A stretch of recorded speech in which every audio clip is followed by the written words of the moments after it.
This time on the Ireland Less Travelled, we are going to look at holy wells. Holy wells associated with Christian Ireland. But this beautiful example here in an area called Fingal, which is only about 20 miles north of Dublin, could hold connections with the past, pre-Christian pagan Ireland, the sacred ritual of blessed water. The name of this site is St. Movie's Holy Well. St. Movie is a saint connected with the well and this area, the local patron saint. He was around in the 7th century. He would have built his chapel or oratory next to this well.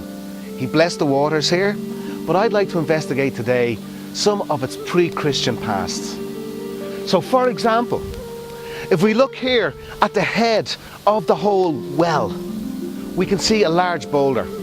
Now this boulder is facing east, so we can tell that the light from the sun rising would light up the whole chamber and the water inside, indicating pagan rituals and beliefs, almost similar to the nearby Newgrange in the Boyne Valley, where the east sun rises and lights up that chamber there.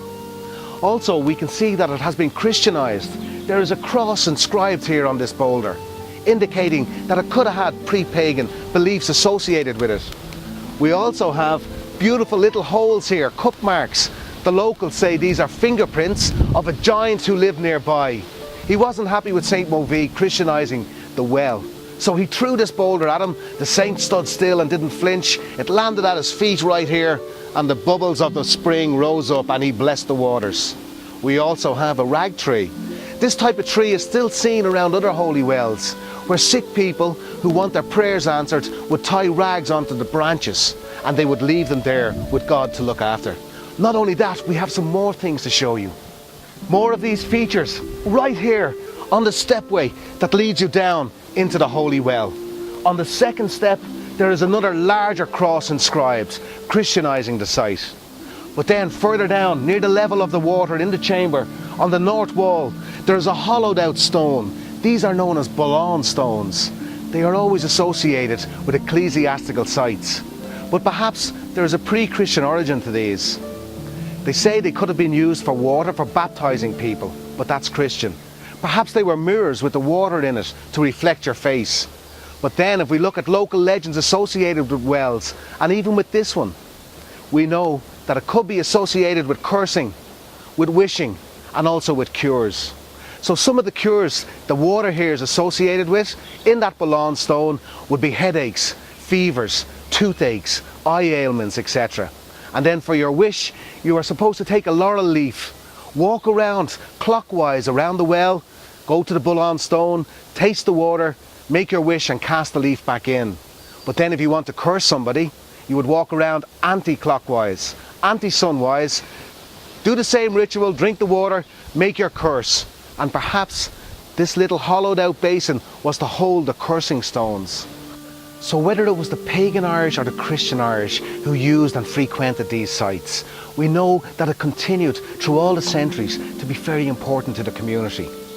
Even by the 1600s, when there was the penal laws, the Cromwellian times, the Catholic people were actually outlawed from attending their churches and practicing their faith.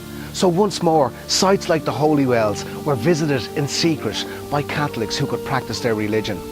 Not only that, but by the 1800s, we have what we call a Patron Day, from the Irish word patroon, which means the patron saint. So on the feast day of St. Movie, for example, the local community would gather here again.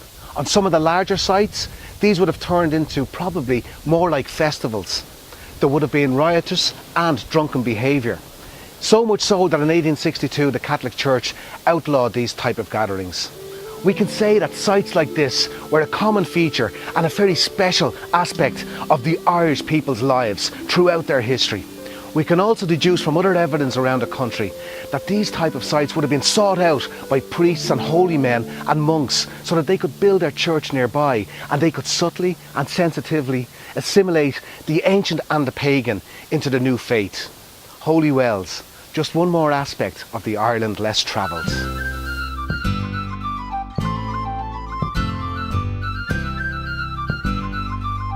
Next time on the Ireland Less Travelled. They're nude, they're crude, and they're mostly Irish, dude. They're called Sheila na Gigs. But what is their purpose? Brian Simpson explains all. And once again, we see the figure of the Sheila na gig, a crude stone carving of a naked female in the squatting position, blatantly exhibiting her gentles, as my mother would say, close to the entrance to the church.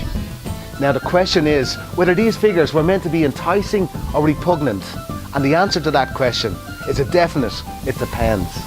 Join host Brian Simpson for another informative excursion off the beaten path, next time on the Ireland Less Traveled.